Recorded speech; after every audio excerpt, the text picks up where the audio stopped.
లేని బ్రదర్స్ వాక్యానికి లోబడారు. అంత ముందు దయచేసి బ్రదర్స్ అందరూ చేస్తే అందరూ ముందుకు రావాలి, ఇంకా రావాలి, వెనక ఎవరు కూర్చోకూడదు, అందరూ ముందు రండి.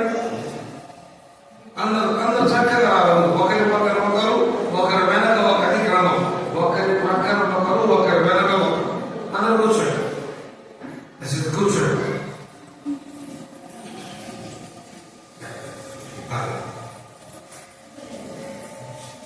35 సంవత్సరాల వయసు ఉన్నటువంటి వేశ్యవ సంఘం నేను చాలాసార్లు వచ్చాను. పెద్దలకు నేను గుర్తుందని అనుకుంటాను. ఒకప్పుడు ఇక్కడ దేవుని సేవకులు చాలా మంది సేవ చేసి వెళ్ళారు. నేను వచ్చాను, వాళ్ళు లేనప్పుడు వచ్చాను, సేవకులు ఉన్నప్పుడు కూడా వచ్చాను. సంఘం ఈ వార్షికోత్సవం యానివర్సరీ కాకపోవచ్చు, యానివర్సరీ అయినా పర్వాలేదు, మరి కొత్త సంవత్సరం ప్రవేశపెట్టబడ్డా ఎంతో మంది లోకం విడిచి వెళ్ళారు. దేవుడు బ్రతికించున్నాడు. అందుకే దేవునికి వందనాలు స్తోత్రాలు చెల్లించారు. కానీ చదువుకున్నా వాళ్ళు మన చేలో ఉంది, వాళ్ళలో మనం చేయి వేయాలి. మొదటి కొరింథీ పత్రిక 11వ అధ్యాయం 28 ఒక వచనం మనం చదువుకున్నాం. మొదటి కొరింథీ పత్రిక 11వ అధ్యాయం 28వ వచనం అందరం చదువుకున్నాం. మొదటి కొరింథీ పత్రిక 11:28 అందరం చదువుకున్నాం. కాబట్టి ప్రతి మనుషుడు తనను పరీక్షించుకున్నాడు, అలాంటి ప్రతి మనుషుడు తనను పరీక్షించుకున్నాడు. ఈ బలలో మన ఆశ ఉంచబడి ఉంది. బలలో మనం చేయాలంటే బైబిల్లో కొన్ని కండిషన్స్ ఉన్నాయి. చిన్న మనం ప్రార్థన చేసుకున్నాం.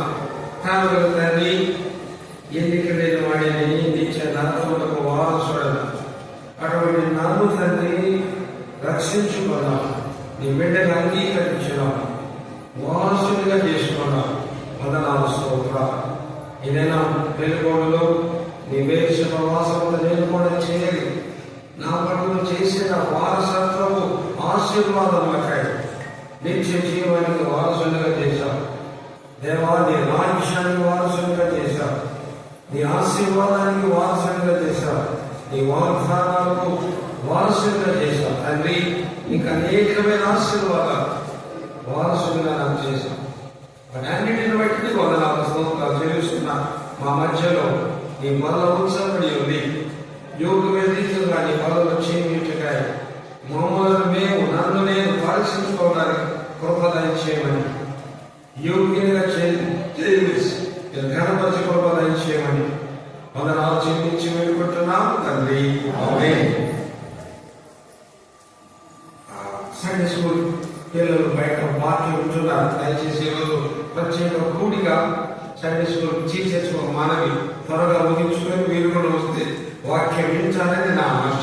మీకు అనుకూలమైతే మరి సండే స్కూల్ కూడా త్వరగా ముగించుకొని అందరూ లోపలికి వచ్చి వాక్యం వింటే వాక్యం ద్వారా మీరు పొందుతారని ప్రత్యేక కూడికగా గ్రహించాలని మనం చేసుకున్నా. బయట చదువుకున్నా. ప్రతి వాడు తను ఆలోచించుకోవాలి. మీకు అనేక సార్లు సేవకులు చెప్పే ఉంటారు. ఈ బలలో చేయి వేసిన వాటికి 3 ఆశీర్వాదాలు ఉన్నాయి. నేను చదువుకున్నా.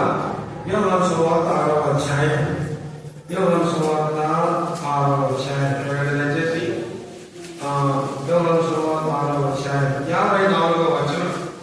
నా శరీరం చదువుకున్నా.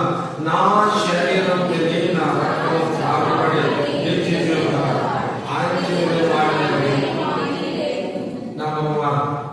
నిత్య జీవము గలవాడుగా ఉంటాడు. రెండవది అంచె నిలవలు లేని వాడిని లేపుతారు.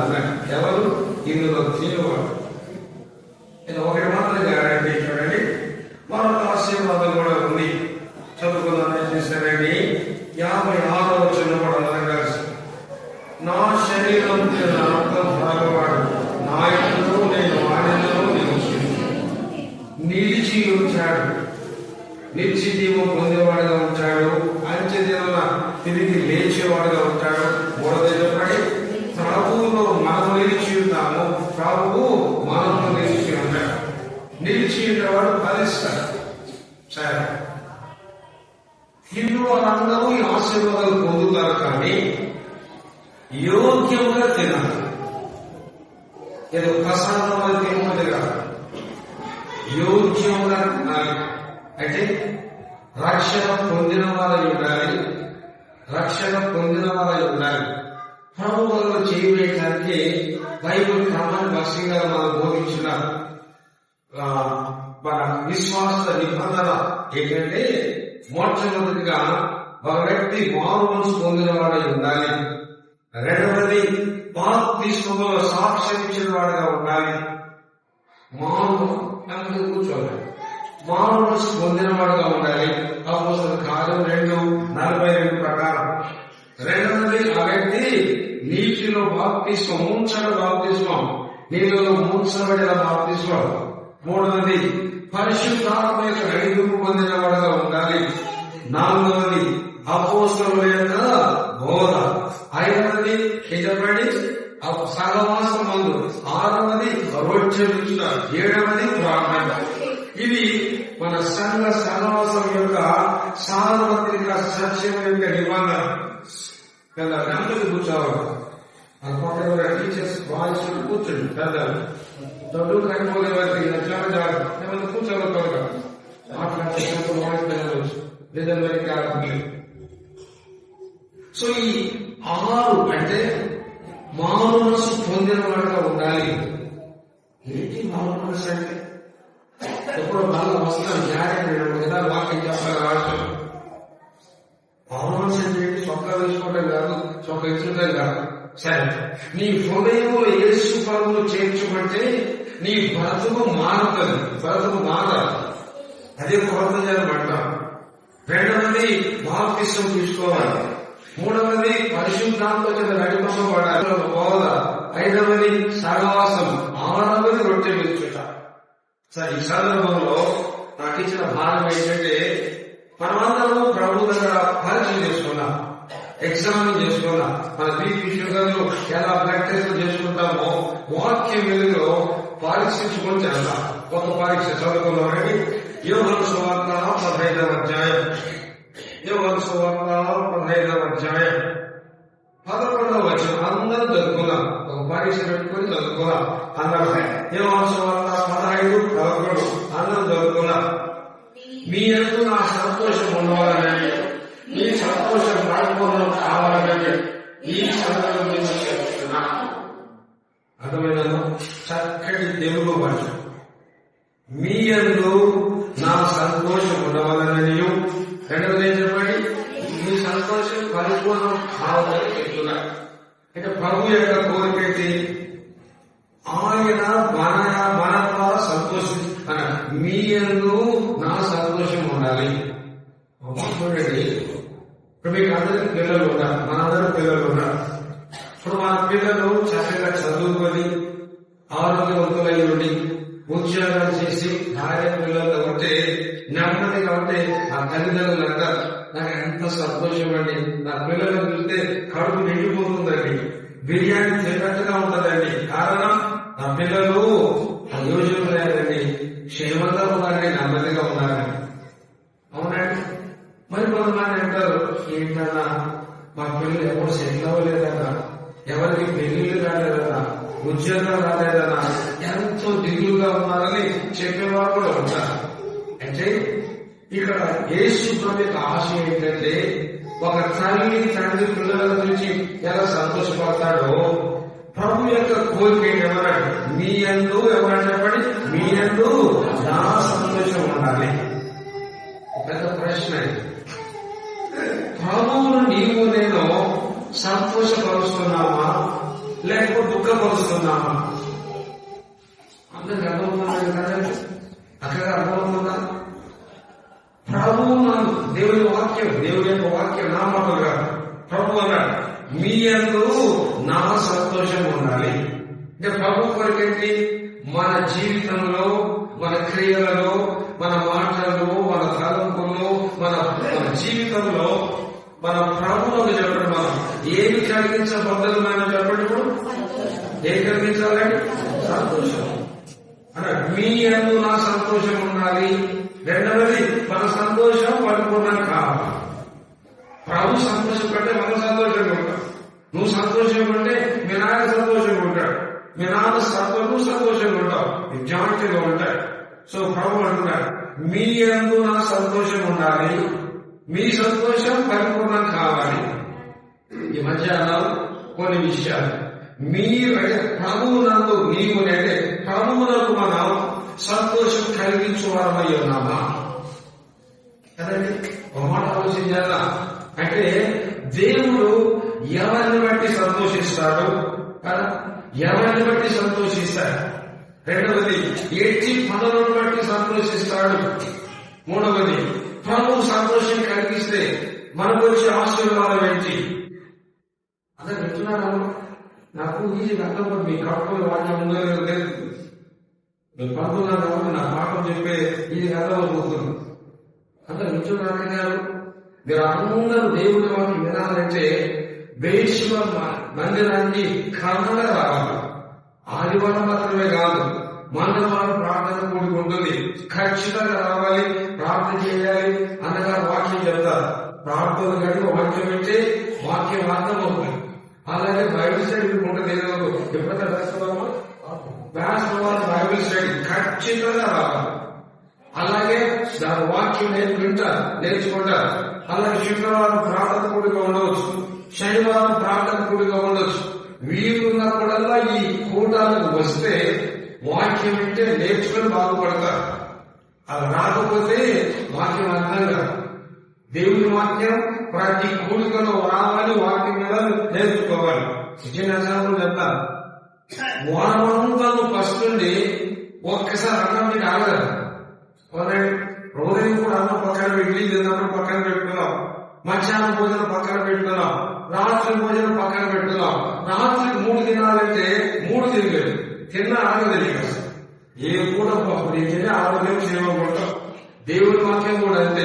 రెగ్యులర్ గా వస్తే వాక్యం వింటారు. సరే, విషయం ఏంటంటే దేవుడు ఎవరిని బట్టి సంతోషిస్తున్నాడు.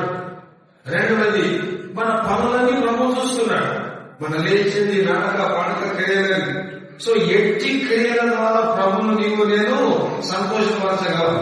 సో ఎవరిని బట్టి సంతోషపడతాడు దేవుడు?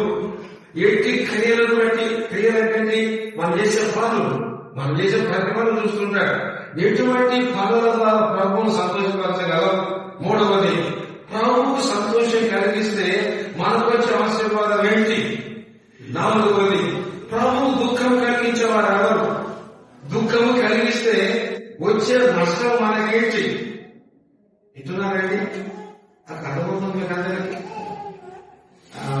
చూశారు, చాలా జాగ్రత్తగా ఉంది. ప్రభువుకు ఎవరు సంతోషపరచగలరు? ఎట్టి క్రియల ద్వారా సంతోషపరచగలరు? ప్రభువు సంతోషం కలిగిస్తే వచ్చే ఆనందం, వచ్చే ఆశీర్వాదం ఏంటి? అంతే కదా. తర్వాత ప్రభువు నాకు ఎవరు దుఃఖం కలిగిస్తారు? దుఃఖం కలిగించే వాళ్ళకి వచ్చే నష్టం ఏంటి? నేను ఆ మధ్య అప్పుడప్పుడు చూస్తూ ఉంటాను. ఒక తండ్రికి ఒక ఊరికి వెళ్ళండి, మేము పరిచయం వెళ్తూ ఉంటాం. ఒక తండ్రి చాలా మంచివారు, కుమారుడిని చక్కగా ఇచ్చారు. కుమారుడు పెళ్ళైనా వాడు బాగా చెడిపోయాడు. వచ్చిన కోడలు కూడా భక్తిగా నటించింది. తర్వాత స్వరూపం బయట భక్తిలోకి పోయింది, భక్తి లేకుండా ఉన్నది. సరే, ఒక ఆదివారం కొడుకు కోడలు ఇద్దరు కలిసి వేరుగా ఉంటున్నారు. ఎక్కడో వేరే చోట ఉంటున్నారు, అన్ని ఊరుకొని వేరే చోట ఉంటున్నారు. నాటు కోడి తెలుసు కదా, నాటు కోడి వండుకొని తింటున్నారు. ఎవరో అమ్మన్నారని చెప్పారు, ఎవరు మీ కోడలు కొడుకు నాటు కోడి తెచ్చుకున్నారు బాబని. ఈ తండ్రి తల్లి పాపం ముసలోళ్ళు ఆశ కలిగి ఇంటికెళ్ళారంట, కొంచెం నాటు కోడి తెచ్చిందామని. ఎంత దౌర్భాగ్యం అంటే వాడి చదువుకు ఉద్యోగానికి అంత అమ్మానాలే కదా. ఈ అమ్మానాలు నాటుకోడి ఒక్క ముక్క కూడా కూలి చేయకుండా ఆ ఏదో ఇంట్లో ఉన్న సత్యాన్నం సరిపప్పు సత్యాలు పెట్టి పంపించారు. తల్లిదండ్రులు వచ్చి భయంకరంగా ఏడ్చుకున్నారు. సరే, తెలిసింది ఏంటంటే ఒక వారం దినముల తర్వాత కుమారుడికి పెద్ద ప్రమాదం వచ్చింది. వాడు ఏడ్చిపోయాడు. తల్లిదండ్రులు, మా నాన్న ఆకలి తీర్చలేకపోయాను, నాటుకోడి అన్నం పెట్టలేకపోయాను, దేవుడు నాకు శాపం పెట్టాడని చెప్పి వాడు ఏడ్చి పశ్చాత్తాపడి తర్వాత బాగుపడి వాళ్ళ అమ్మ నాన్నకు బాగు చూసుకుంటున్నాడు. దాని అర్థం ఏంటంటే అమ్మకు నాన్నకు కన్నీరు కాస్తే మీ అమ్మ ముఖంలో నాన్న ముఖంలో సంతోషం కలిగించకపోతే దుఃఖం కలిగిస్తే బైబిల్లో ఉంది సాయంత్రం కారణంగా శాపం వస్తే అవుతాం. అలాగే మన పరలోకము తండ్రికి మనం అందరం చెప్పండి ఏం కలిగించాలి ఇప్పుడు చెప్పండి.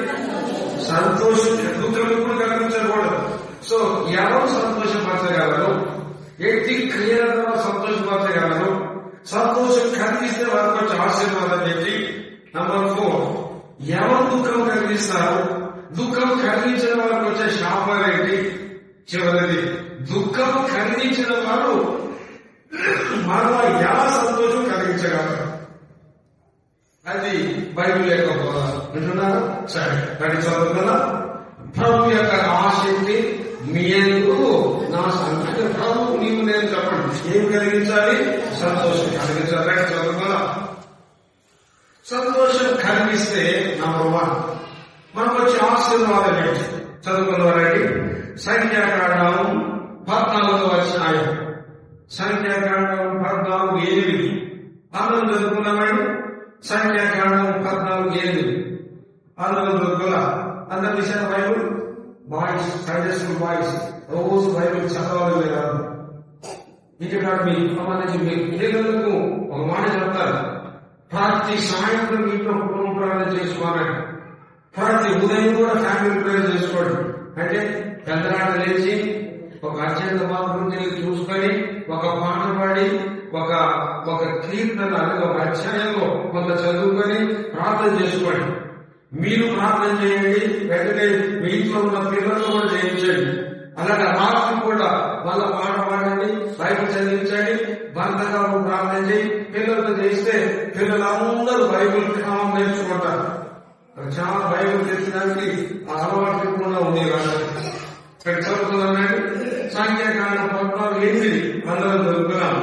యెహోవా మన యందు ఆనందించగా ఆ దేశములో మనల్ని చేర్చి దానిని మనకు ఇచ్చెను. అది పాలు తేనె పాలించే దేశం. ఇశ్రాయేలు జనాంగంతో మోషే కార్యములు కలిగిన మాట ఇది. ఇశ్రాయేలు జనాంగం వాళ్ళు ఐగుప్తులో ఉన్నారు. ఐగుప్తు అంటే దాసులుగా ఉన్నారు. వాళ్ళు పాలించే రాజు చెప్పండి ఫారో. చింతలు పెడుతున్నారు. భయంకరమైన కఠినమైన శ్రమ. సమయం లేదు కానీ బైబిల్ నేర్చుకోవాలంటే ఖర్చుగా కూడికలు పెట్టాలి బాబు. చూద్దాం ఏంటంటే ఇశ్రాయేలు జనాంగం ఐగుప్తులో ఉన్నారు. దాసులుగా బతికిపోతున్నారు. ఇనుప కొలిమై బైబిల్ వాడబడేది. ఇనుమేసి కొలిమిలో ఎలా కాలుస్తారో అలా కాల్చబడ్డారు. శ్రమలో బతికిపోయారు. ఏడ్చి మొదలుపెట్టుకుంటే యెహోవా దేవుడు దయచేసి ఫరో యొక్క కఠిన హృదయాన్ని మార్చి ఎర్ర సముద్రాన్ని ఆరిన నేలగా చేసి కనానుకు నడిపిస్తూ ఉన్నాడు. పలువుతున్న దేశం పేరేంటి? కనాన్. చాలా మంచి దేశం. పాలు తేనె ప్రవహించే దేశం. అంటే పాలు తేనె పారతాయి కాదు, కరువు లేని దేశం. నీళ్లకు కొరత ఉండదు. అటువంటి సంపద గల దేశం అది. అలాంటి దేశాన్ని నడుస్తూ ఉంటే ఈ మనుషులు దాడులు ఏం చేశారంటే దానిలో నడుస్తున్నారు. ఎంతకాలం చెప్పండి? 40 సంవత్సరాలు. పగటి మీద మేఘ స్తంభం, చదువుల మేఘం, రాత్రి వేళ చెప్పండి అగ్ని స్తంభం. వాళ్ళు తిరిగిన భోజనం ఏంటి? మన్నా. దేవదూతలు పూజించే భోజనం. అంటే వండుకొని అక్కర్లా, కూరగాయలు బీరకాయలు చేపలు అక్కర్లా. ఉదయాన్నే మన్నా వస్తుంది, తెచ్చుకోవడం తింటారు, రాత్రి దాకా లేవు. అంటే వాళ్ళకి ఏ వండుకోవాలి, తినాలి, పొదలు తోముకోవాలి, నీళ్ళు తెచ్చుకోవాలి, చింత అక్కర్లా. ఇలా తర్వాత వాళ్ళ ఒంటి మీద బట్టలే కదా చెప్పండి ఆడలేదు. వాళ్ళ కాలకున్న చెప్పులు పాడవలేదు. ఇటువంటి సౌకర్యవంతంగా దేవుడు నడిపిస్తూ ఉంటే మాటి మాటికి సనిగేవారు. ఎవరు? మన పితృ ఇస్రాయేలు జనాలు మాటికి సనిగేవారు, గొనిగేవారు. అంతా దేవుడికి విరోధంగా జీవిస్తుండేవారు. వాళ్ళ ఏంటి ఎప్పుడు ఈ మన్నాయినా కూరగాయలు లేవు, కీరగాయలు లేవు, పచ్చి చేపలు లేవు, అన్ని అంత చిటిపోతలుగా ఉండేవారు. బైబిల్లో ఇంకా ఏముందంటే వ్యభిచారులు అయ్యారని, విగ్రహారాధికులు అయ్యారని మాటికి తిరుగుబాటు చేసేవారు. అలాంటి సమయంలో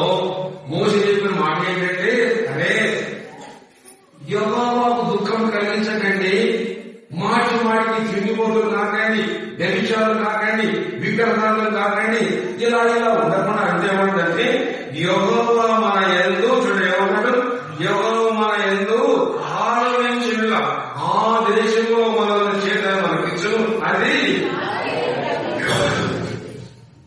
ఆ దినాలు ఏమన్నాడంటే కనాన్ దేశం చేరాలంటే ఈయన దేశం పేరేంటి, కనాన్ దేశం చేరాలంటే అన్నాడు యెహోవా మన యందు ఆనందించినట్లయితే ఆ కనాన్ దేశం నిన్నను చేరుస్తాడు. అది చాలా మంచి దేశము. అంటే అర్థం ఏంటంటే ఈ లోకంలో నీవు నేను ప్రభువునకు సంతోషం కలిగించు వారమైతే, ప్రభువునకు ఆనందం కలిగించు వారమైతే ఇశ్రాయేలు జనాంగం ఆ కణాలు ఎలా చేర్చబడతారో పరలోకమైన పరమ కణాలకు దేవుడు నిన్ను నన్ను చేరుస్తాడు. ఎటున్నారండి ఇశ్రాయేలు జనాంగం వాళ్ళు చేరబోయే దేశం పేరేంటి, కనాను దేశం. మనం చేరబోయే దేశం అని చెప్పండి, పరమ కణాలు. అదే దేశం పరలోకం. పరలోక దేశంలో నీవు నేను ప్రభువుతో సదాకాలం ఉండాలంటే ఈ లోకంలో నీవు నేను ప్రభువు చెప్పడం ఏమి కలిగించబోతున్నా సంతోషం. నార్మే పాట. సో ఈ లోకంలో ఉన్న నీవు నేను మన రక్షకుడు విమోచకుడైన ప్రభు యేసు క్రీస్తునకు సంతోషం కలిగించు వారమైతే ఇశ్రాయేలు జనాంగం పరమ కణాలకు ఎలా చేరారో, ఈ లోకంలో కణాలకు ఎలా చేరారో నీవు నేను పరలోకమైన కణానికి కదా. ఒక చిన్న మాట చెప్పాలి సందర్భంలో కొన్ని లక్షల మంది కణానికి వెళ్ళారు. సరే కణాలకు ప్రారంభమయ్యారు. ఎన్ని లక్షల మంది కణానికి వెళ్ళారు చెప్పండి, బయలుదేరారమ్మా? ఎన్ని లక్షల మంది కణాలు బయలుదేరారు? కాలు బలం సంఖ్య 6 లక్షల మంది, కానీ ప్రయాణమైన వాళ్ళందరూ 6 లక్షలు. ఎలాగా చదువుకున్నారండి? నిర్గమకాండం 12వ అధ్యాయం చదవండి. 37 చదువు. 38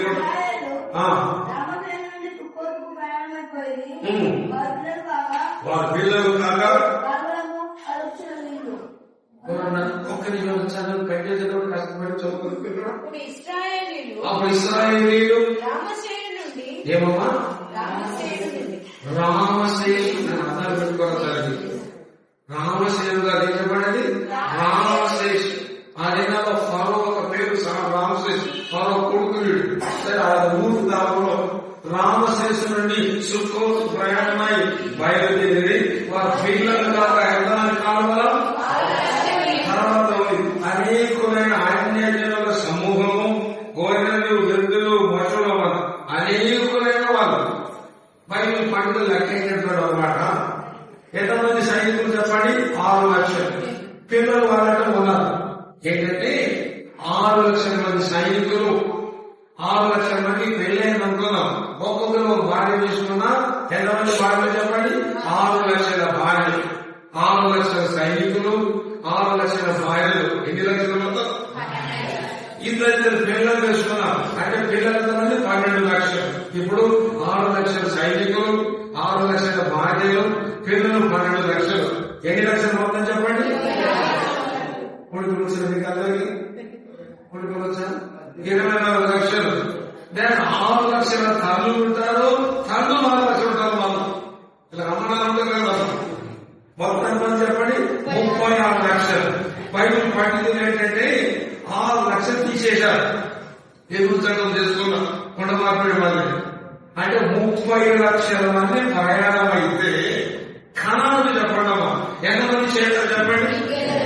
అంటే ప్రారంభమైన 30 లక్షల మందిలో కణాలు చేరింది ఇద్దరు, యెహోషువ కాదు. మిగతా వాళ్ళందరూ ఎందుకు రాకపోయారంటే చదువుతున్నవారండి ఎందుకు రాకపోయారు? కీర్తన గ్రంథం 78:40 చదవండి.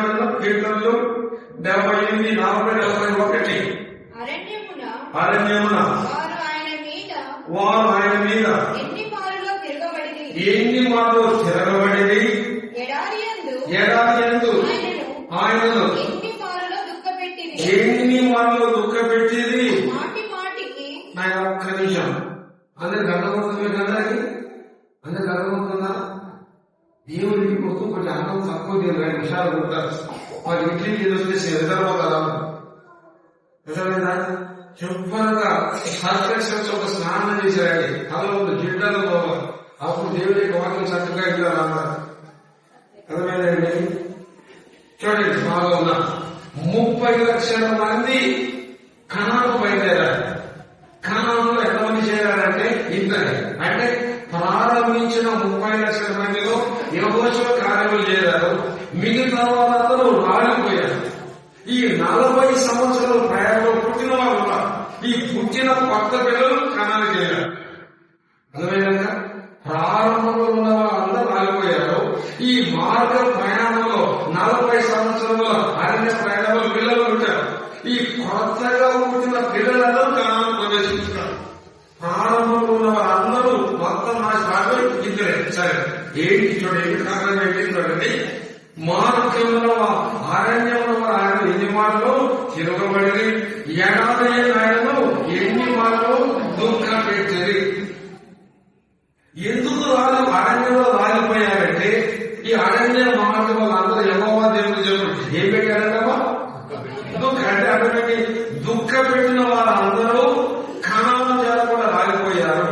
అలాగే ఈ లోకయాత్రలో నీవు నేను ప్రభువులకు సంతోషం కలిగించకుండా దుఃఖం పెట్టిన వారమైతే నిత్య నరకానికి వెళ్తావు, పరమ యెరూషలేమునకు వెళ్ళవు. బైబిల్ అవసరం, తెచ్చుకోవడం అవసరం. వాళ్ళందరూ అరణ్యంలో ఎందుకు రాలిపోయారంటే, అరణ్యంలో రాలిపోయారు కదండి. అరణ్యంలో సంహరించబడ్డారు, అరణ్యంలో రాలిపోయారు, అరణ్యంలో సంహరించబడ్డారు. కారణం ఏంటంటే వాళ్ళందరూ ప్రభువులో దుఃఖం కలిగించారు కాబట్టి అరణ్యంలో రాలిపోయారు, కణాలు చేరకుండా వెళ్ళిపోయారు. అలాగే ఈ లోక యాత్రలో నీవు నేను ప్రభువులకు దుఃఖం కలిగించేవాడమైతే పరమ యెరూషలేము వెళ్ళకుండా రాలిపోతావు, నిత్య నరకంలో అగ్నిగుండంలో కాలిపోతావు బైబిల్లో. సరే, సో మొట్టమొదటిగా నీవు నేను మన యాత్ర జీవితంలో ప్రభువులకు సంతోషం కలిగించేవాడమైతే పరమ యెరూషలేములో ఉంటాము. సో ఎలా సంతోషం వచ్చారు? అర్థమైందా? ఎలా సంతోషం చదువుకుంటున్నాడు. సో ఈ మధ్యాహ్నం ప్రభువు సంతోషపరుస్తున్నావా, లేదా దుఃఖం కలిగిస్తున్నావా? దుఃఖం కలిగిస్తే రాలిపోతావు, నిత్య నరకంలో ఉంటావు, అగ్నిగుండంలో ఉంటావు. సంతోషం కలిగిస్తే పరలోకంలో ఉంటావు, ప్రభువుల సదాకాలంలో ఉంటావు. ఉంటున్నారా? నేను ఎప్పుడు చెప్తాను ఉంటాను. నాకు తెలిసిన ఒక పెద్ద ధర్మవంతుడు ఉన్నాడు, మంచి ధర్మవంతుడు. ఆయనకు ఒక అమ్మాయి కరెక్ట్గా చదువుతా ఉంది. ఆ అమ్మాయి సరిగ్గా చదవడం లేదు. అమ్మాయి చెప్పాడు, అమ్మాయి అన్ని మంచి వాళ్ళు, మంచి మంచి అంతా వాళ్ళు. ఆ అమ్మాయి చెప్పాడు, నువ్వు 10th క్లాస్ పాస్ అయితే ఇంటర్ చదివిస్తాను, ఇంటర్ పాస్ అయితే డిగ్రీ చదివిస్తాను, ఒక ఉద్యోగుని పెళ్లి చేస్తాను, ఏదో వచ్చిన ఇద్దరు ఆనందం చెప్తాడు. నువ్వు 10th క్లాస్ ఫెయిల్ అయితే ఇతను నేను ఒక ఆటో వాడికి పెళ్లి చేస్తాను. 10th క్లాస్ ఫెయిల్ అయితే ఆటో వాడికి పెళ్లి చేస్తాను. వాడు ఆటో చదవాలను అంటే జీవితకాలం ఆటో చదవాలి, నీ బ్రతుకు నీదే. బ్రదర్ స్ట్రిక్ట్ గా చెప్పాడు. ఆ పాప అదే అప్పుడు ఆ ఇంటికి నేను వెళ్తూ పోయేవాడిని. అంకుల్ ఇది మాత్రం జాయిన్ నువ్వు 10th క్లాస్ ఫెయిల్ అయితే ఆటో వాళ్ళని పెళ్లి చేస్తాడు, నువ్వు ఆటో డ్రైవర్ బాగా పోతావు. 10th క్లాస్ పాస్ అయితే నీ భవిష్యత్తు ఎలా ఉంటుంది? అంకుల్ గుండె వైరాష్ట్రం ఉంది, కష్టపడి చదివింది, 10th క్లాస్ పాస్ అయింది, ఇంటర్ పాస్ అయింది, డిగ్రీ పాస్ అయింది, ఒక 2 నుంచి చక్కగా ఫెయిల్ చేసింది. అట్లాగే దుఃఖము కలిగిస్తే చెప్పండి ఎక్కడికి వెళ్తావు? నిత్య నరకానికి వెళ్తావు. సంతోషం కలిగిస్తే ఎక్కడికి వెళ్తావు? పరలోకానికి వెళ్తావు. అంతేనా? చాలా విషయాలు ఉన్నాయి. సరే, చెప్పడానికి ఏంటంటే మన ప్రత్యేక చదువుకున్నాడు ఎలా సంతోషం కలిగించాలి. అర్థమైన చిన్న ఎగ్జాంపుల్ చూసాం. అరణ్యంలో వాళ్ళందరూ ఏమైనా చెప్పినప్పుడు సంహరించబడాలని, అరణ్యంలో వాళ్ళందరూ ఏమైనా చెప్పాలో రాలిపోయారని కదా, రాలిపోయారు. ఈ రాజు మధ్యాహ్నం సంతోషం కలిగించే మొట్టమొదటిది రండి. లూకాసు వార్త 15వ అధ్యాయం. లూకాసు వార్త 15వ అధ్యాయం లూకా సువార్త ఒక చిన్న మాట, హెబ్రీ పత్రిక 3వ అధ్యాయం రండి. హెబ్రీ పత్రిక 3వ అధ్యాయం చదవండి 17వ వచనం. హెబ్రీ పత్రిక 3:17. ఎవరి మీద 40 ఏళ్ళు ఆయన కోపగించెను? ఎవరి మీద ఆయన 40 ఏళ్ళు కోపగించెను? పాపం చేసిన వారి మీదనే కదా. పాపం చేసిన వారి మీదనే కదా.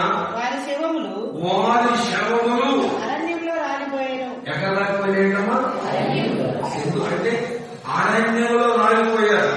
వారు చేరవలసిన ఊరు ఏం చెప్పండి అన్న. వీళ్ళందరూ ఏమయ్యారు? అరణ్యంలో రాలిపోయారు, అరణ్యంలో సంహరించబడ్డారు, కారణం చేరకుండా పోయారంటే కారణం వాళ్ళ ఆత్మను ఎవరో దేవుడికి చెప్పండి ఏం కలిగించారు? దుఃఖం.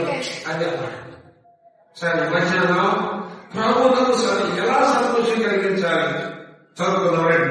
లూకా సువార్త 15వ అధ్యాయం 17వ వచనం మొదటి చదవండి.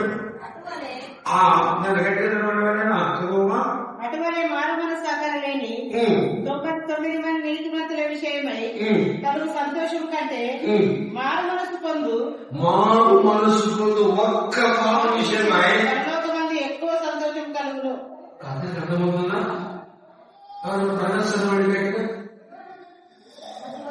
అదే అటువలే మారు మనసు అక్కరలేని 99 మంది నీతిమంతులు విషయమై కలుగు సంతోషం కంటే మారు మనసు పొందు ఒక పాపి విషయమై 100 మంది ఎక్కువ సంతోషం కలుగును. బైబిల్ రోజు చదవకుంటే ఈజీగా చదవచ్చు. ఇప్పుడు క్రిస్మస్, దసరాకు, ఉగాది ఇస్తే బైబిల్ చదవలేదు ఎవరి పిల్లలు చదవలేదా? చూడండి, మారు మనసు పొందు ఒక్క పాపి విషయమై పరలోకమందు ఏం కలుగుతుందంటావా? పరలోకములు ఎవరున్నారు? పరలోకములు ముగ్గురు ఉన్నారు. తండ్రి అయిన దేవుడు, కుమారుడు చేసి క్రీస్తు, పరిశుద్ధాత్మ. స్వయం కాదంటారు. ఆయన కూడా ఆయన భక్తుడు. సరే, పరలోక రాజ్యంలో ఎక్కువ సంతోషం కలిగే మాట ఇక్కడే ఉంది. చూసారా? మా పరలోక రాజ్యంలో తండ్రి అయినటువంటి దేవుడు, కుమారుడు యేసు క్రీస్తు ప్రభు, పరిశుద్ధాత్మ దేవుడు, ఇంకా చెప్పాలంటే 24 పెద్దలు, 4 జీవులు, కోటానుపడ దేవుడు దూతలు, కెరూబులు, శరాబులు, గాబ్రియలు దూత, ఇలాంటి దూత గణ సమూహాలందరూ ఉన్నారు. వీళ్ళందరికీ సంతోషం పరలోకంలో కలిగించాలంటే వెలుగులో ఉన్న ఒక వ్యక్తి చెప్పండి ఏమి పొందాలి చెప్పండి. ఇప్పుడు ఏం పొందాలి?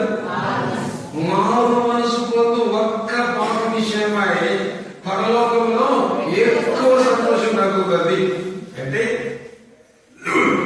పరలోక రాజ్యంలో యేసు క్రీస్తు సంతోషం కలిగిస్తే అన్నాడు, మీ యందు నా సంతోషం ఉండాలి. మనం ప్రభువుకు సంతోషం కలిగించు వారం అయితేనే పరమేశ్వరంలో ఉంటాం, పరలోకంలో ఉంటాం. సో పరలోకంలో ఉండాలంటే సంతోషం కలిగించాలి. ప్రభు సంతోషం కలిగించాలంటే పాపిగా ఉన్న మానవుడి లోకంలో చెప్పండి ఏం పొందాలి? మారు మనసు పొందాలి. ఒక మాట చెప్పాలి, నువ్వు మారు మనసు పొందాలి సహోదరి. నీ పాపములు క్షమించబడ్డాయా? గొర్రెపిల్ల జీవగ్రంథంలో నీ పేరు రాయబడిందా? నువ్వు చెప్పాలనుకునే మీద చేయి వేసుకొని ప్రభు నా పాపం క్షమించినాడు. ఆయన గంగిరెద్దు మాట చదువుకోవడానికి కాదు, నీ జీవితంలో ఇది అనుభవించాలి. పంచదార తీయగా ఉంటుందంటే రాదు, నువ్వు తింటే చెప్తావు నేను పంచదార తిన్నాడా బాబు అని. నీ హృదయంలో యేసు ప్రభు యొక్క స్పర్శ, ఆ తాకిడి, ఆ రక్షణ, ఆ మానవను పొందితే నీ హృదయంలో సంతోషం. ఎప్పుడైతే నీ హృదయంలో సంతోషం కలుగుతుందో పరలోక రాజ్యంలో కూడా ఎక్కువ సంతోషం కలుగుతుంది. ఇక్కడ ఒక ఎగ్జాంపుల్ చెప్పాడు కదా, చెప్పడానికి వాళ్ళకు స్పెషల్ డే, మీరు బయటికి పారిపోకండి. ఇక అన్నది చెప్తారు, మీరు అందరూ దేవుని యొక్క వాక్యం వినాలని నాకు పైన ఎగ్జాంపుల్ ఉంది. ఒక గొర్రెల కాపరికి 100 గొర్రెలు ఉన్నాయి. ఒకటి తప్పిపోయింది. ఏం చేసి కాపరి ఏం చేశాడు? 99 వదిలిపెట్టి తప్పిపోయిన ఒక్క గొర్రె పిల్ల కోసం వెతికి వెతకగా దొరికితే 2 భుజాల మీద చూసారా? 2 భుజాల మీద చదవండి, 5వ వచనం చదవండి.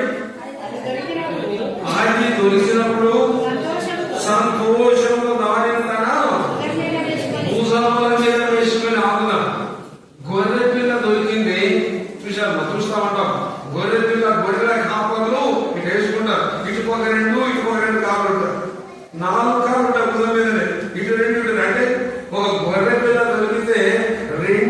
భుజాల మీద వేసుకొని సంతోషంగా వస్తున్నాడు. ఇక్కడ చూడండి, వాడికి ఎంత సంతోషం తెలిసిన, తప్పిపోయిన గొర్రె పిల్ల దొరికితే సంతోషంతో భుజాల మీద వేసుకొని వస్తూ అందరూ చెప్తున్నాడు మరి కొడుకు వారితో, నాతో కూడా మీరు సంతోషించండి, తప్పిపోయిన నా గొర్రె పిల్ల దొరికింది.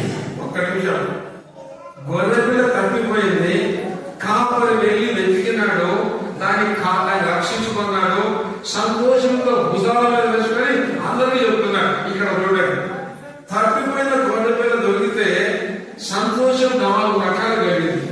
నంబర్ 1, తప్పిపోయిన గొర్రె పిల్ల మందలో చేర్చబడింది. అవునా?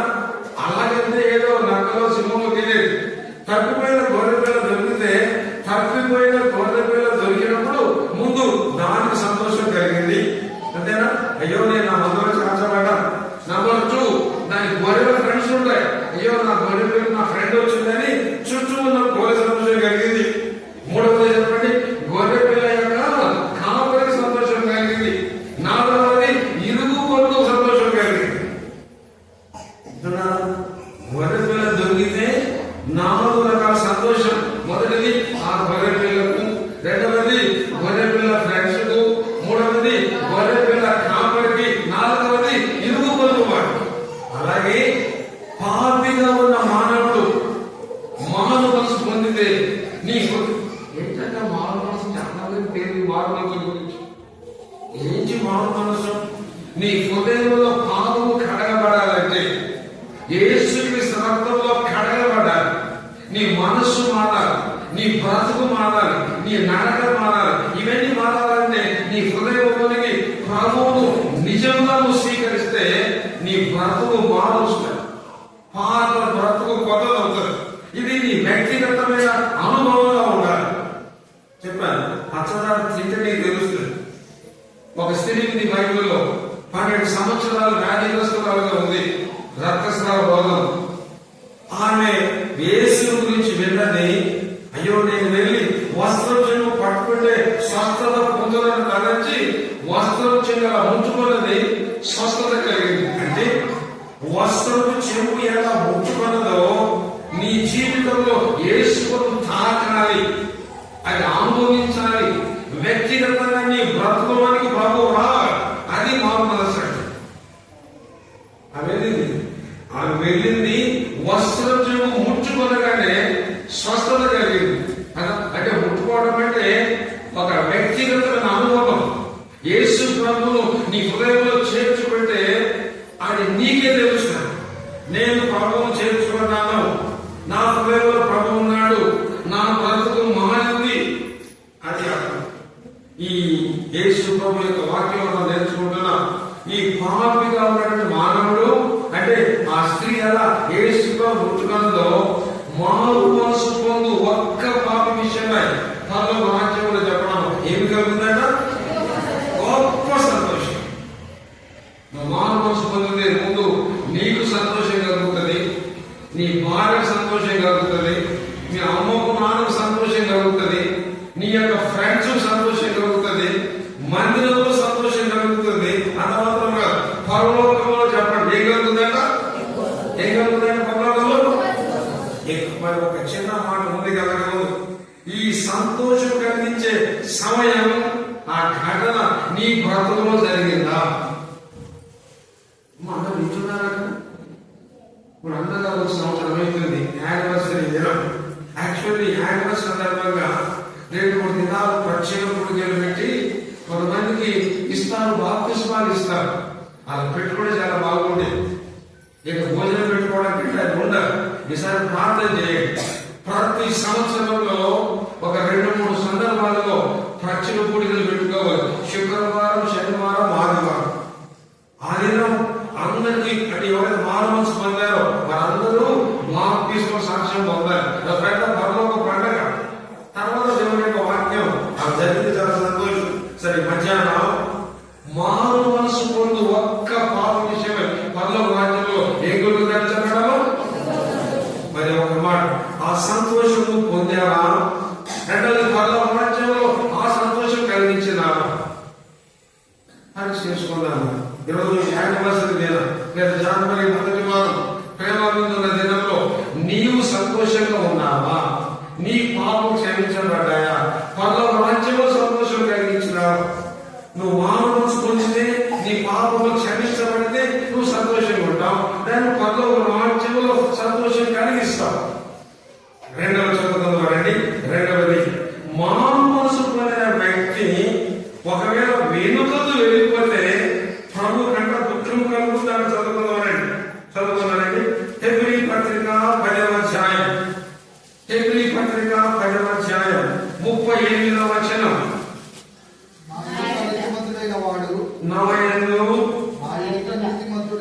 నీతిమంతుడైన వాడు విశ్వాసపూర్వకంగా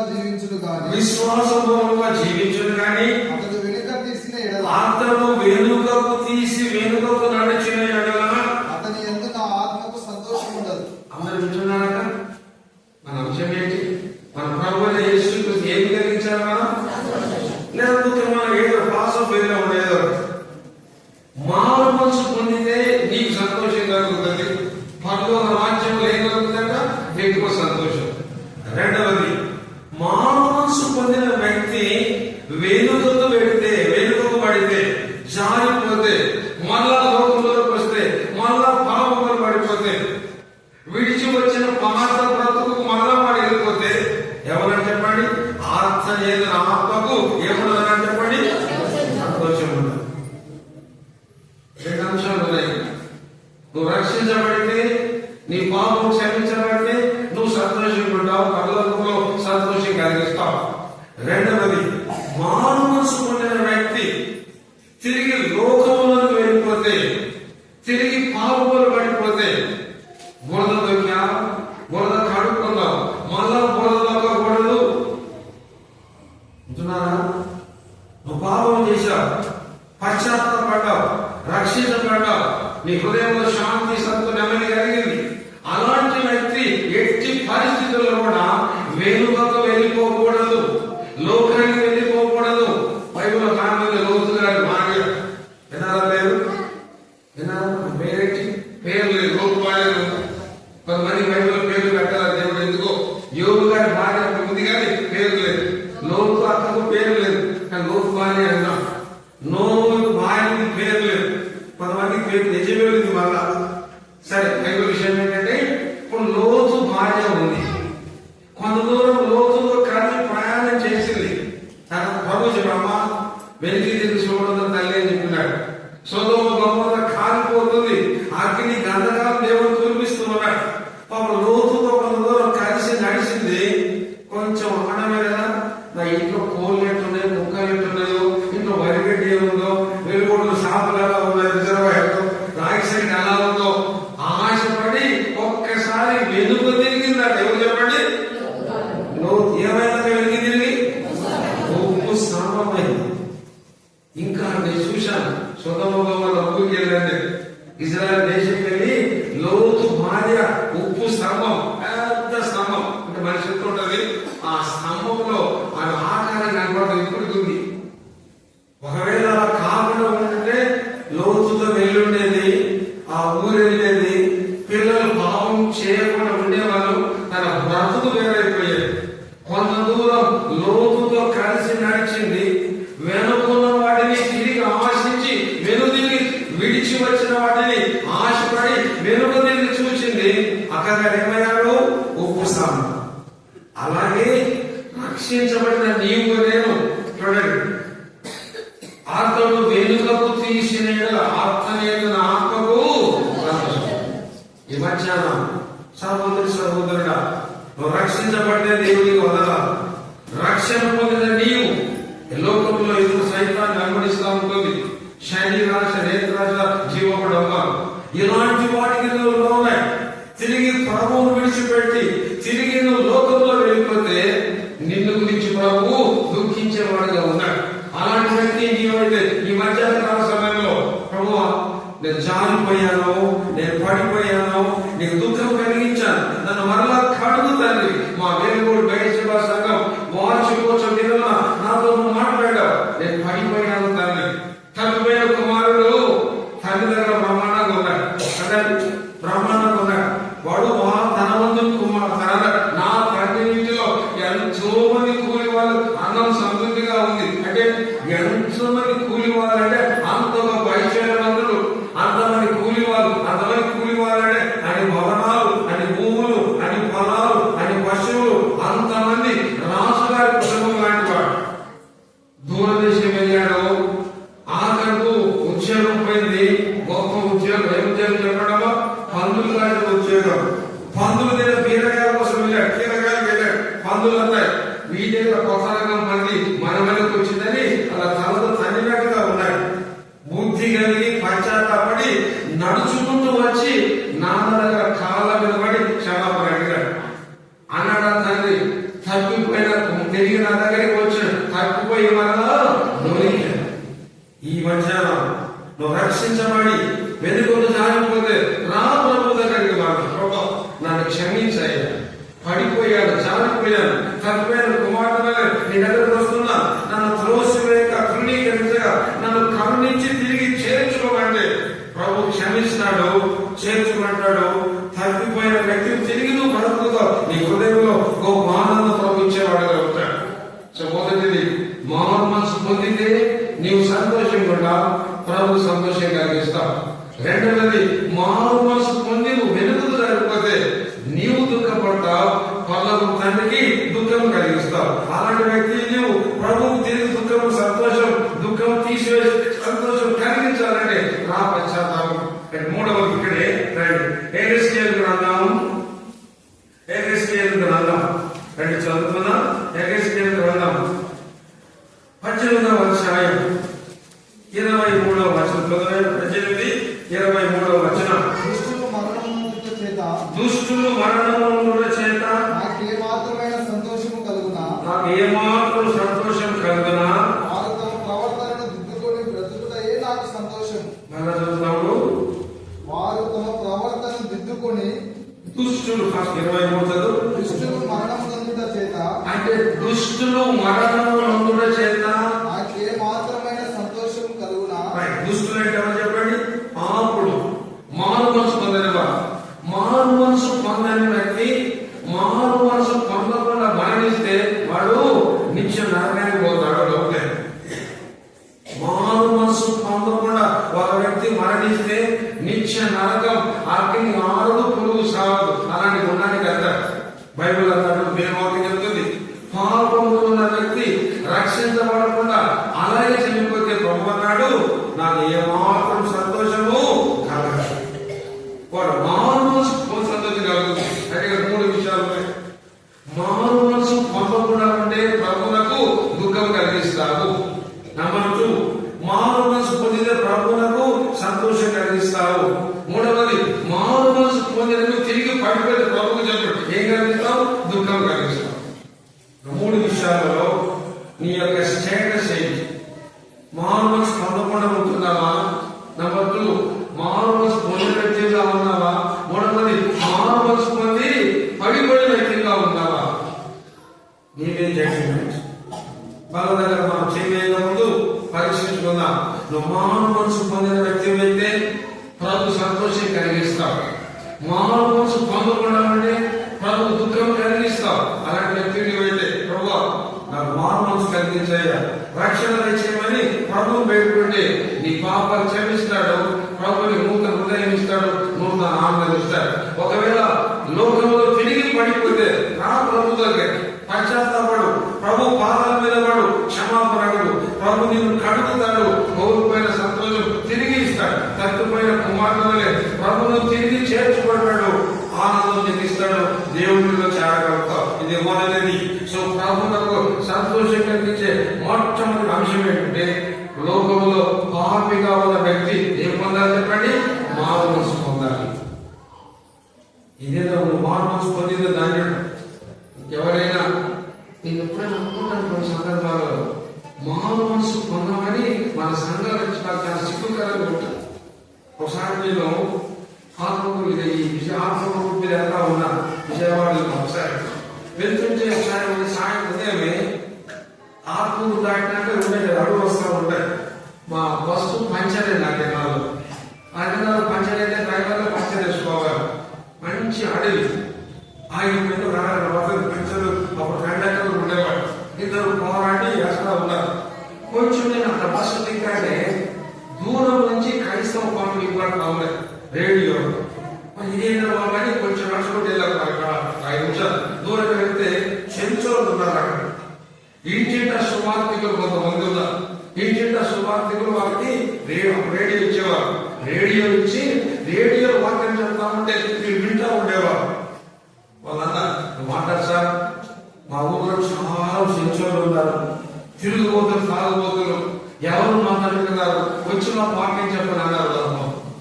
అంటే అలాంటి వారికి శుభాలు చెప్పాలి కానీ వెలుగులో ఉన్నటువంటి నీవు ఇన్ని సంవత్సరాల వాక్యం ఉంటూ ఇంకా హృదయం కఠినపరుచుకొని మానవచ్చు పొందకుంటుండే సిగ్గుపడాలి చెప్పాలి. అర్థమైందండి? వాళ్ళు చెప్పాలి వాక్యం మనకు. కానీ మీకు చెప్తున్నామంటే ఇంకా నీ హృదయంలో ఏం లేదు చెప్పండి, రక్షణ లేదు, మారు మనసు లేదు.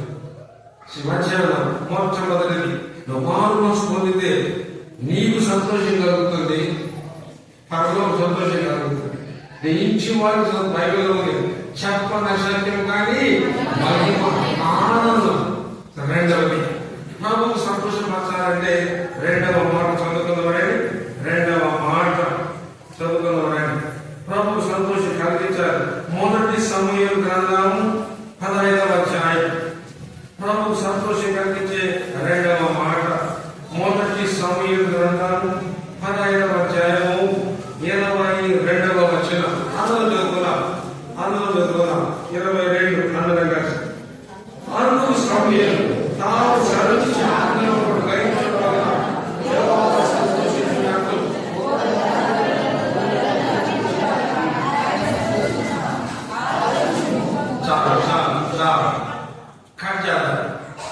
చూడండి. ఈ చదివిన లేఖనాన్ని బట్టి ప్రభువులకు సంతోషం కలిగించాలంటే ఈ చదివిన మాట కూడా చెప్పండి. మనం ఏం పని చేయాలో చెప్పండి. ఇప్పుడు ఏం చేయాలో ఆయన మాటలు కైకొనాలి, ఆయన వాక్యాన్ని అనుసరించాలి అని అర్థం. చూడండి చక్కగా ఉంది. సమూయేలు ద్వారా ప్రభు పలికిన మాట, తాను సెలవిచ్చిన ఆజ్ఞలను ఒకడు గైకొనడం వలన యెహోవా సంతోషించినట్లు. అంటే అర్థమేంటి? యెహోవా దేవునికి యేసుక్రీస్తు ప్రభువుకు నీవు నేను సంతోషం కలిగించాలంటే రెండవ మాట మారు మనసు పొందిన ప్రతి వ్యక్తి చెప్పండి, చదివిన లేఖనాన్ని బట్టి ఏమనుసరించాలి చెప్పండి. దేవుని యొక్క మాటను గైకొనాలి, దేవుని మాటకు లోబడాలి. లోబడడం అంటే వాక్యానుసారంగా జీవించాలి. అర్థమవుతుందండి? ఒక చిన్న మాట ఇక్కడ అందరం వాక్యం, అందరం ఇక్కడ అందరం ఒకటే. దేవునికి నీవు నేను సంతోషం కలిగించబద్దులమైన సంతోషం కలిగించాలి. మొట్టమొదటిది మారు మనసు పొందాలి. మారు మనసు పొంది పరలోకానికి వెళ్తాం. మారు మనసు పొందిన వ్యక్తులకు 7 గొప్ప ఆశీర్వాదాలు ఉన్నాయి. ఒక రోజు సమావేశం బాగుంది. రెండవది మారు మనసు పొందిన వ్యక్తి ప్రతి ఒక్కడు అంటే అందరూ పాటించాలి. నువ్వు మారు మనసు పొందకుండా నువ్వు పాటించాలి. ఈ ఆజ్ఞలు పాటించాలంటే ముందు మారు మనసు పొందాలి. మారు మనసు పొందిన వ్యక్తులు బిడ్డలు అవుతారు, కుమారులు అవుతారు, వారసులు అవుతారు. సో ఇంకా నీవు నేను ఆస్వాదించబడాలంటే ఆయన సెలవిచ్చిన మాటలు నీవు నేను గైకొనాలి, లోబడాలి, అనుసరించాలి, ఆయన చెప్పినట్లు చెయ్యాలి. ఆయన చెప్పినట్లు చెయ్యాలి. ఈ మధ్యాహ్నం ప్రశ్న వేస్తున్నా, దేవుడి యొక్క వాక్యం వింటున్నామా? ఆయన వాక్యాన్ని అనుసరిస్తున్నామా? వాక్యానుసారం జీవిస్తున్నామా? వాక్యానుసారం మన బ్రతుకులు ఉన్నాయా? మన జీవితంలో ఎలాంటి వారుగా ఉండాలంటే దేవుడి యొక్క వాక్యాన్ని అనుసరించే వారుగా ఉండాలి. ఒక మాట చెప్తారు, అందుకు అర్థమవుతుందని నేను ఎక్కడ కాకరిస్తలేదు తెలియదు. అబ్రహాము ఉన్నాడు బైబిల్ ఏమన్నాడు? 22వ అధ్యాయంలో అబ్రహామా నీవు ఒక్కడైనా అనగా నీవు ప్రేమించు ఇస్సాకు తీసుకెళ్లి మోరియా కొండ మీద బలిగా ఇవ్వమన్నాడు. ఇప్పుడు చెప్పండి, బలి ఇవ్వడానికి అబ్రహాం వెళ్ళినాడా వెళ్ళలేదా? అంటే అర్థమైంది, దేవుడు చెప్పిన మాటని అబ్రహాం చెప్పాడు. లోబడ్డాడా లోబడలేదా? ఎలా లోబడ్డాడు? ఏడ్చుకుంటూ లోబడాల, గొనుకుంటూ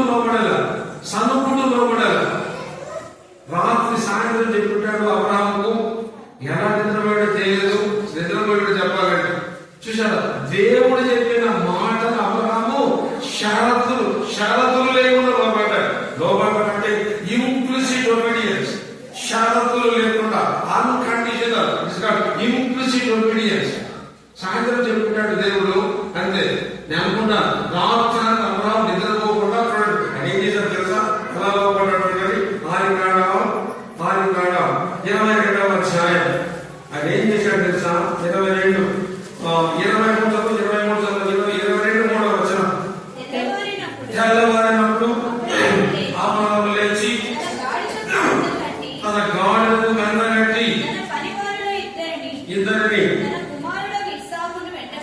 వెంటబెట్టుకొని కట్టెలు చీల్చి ఆయన అందరూ వింటాడు మాటలు చూడండి. అబ్రహాం ఏం చేశాడు? తెల్లవారితే లేచాడు. లేచి ఏం చేశాడు చెప్పండి? లేచి ఏం చేశాడు? గాడిదకు గంధగట్టి వెళ్ళిపోవాలి. గంటేంటి? తెల్లవారు వెంటనే ప్రయాణం చేయాలంటే రాత్రి అబ్రహాం నిద్ర మేలుకొని గాడిదకు తిండి పెట్టుంటాడు, గడ్డి పెట్టుంటాడు, నీళ్లు తాగుతుంటాడు. అర్థమైందా?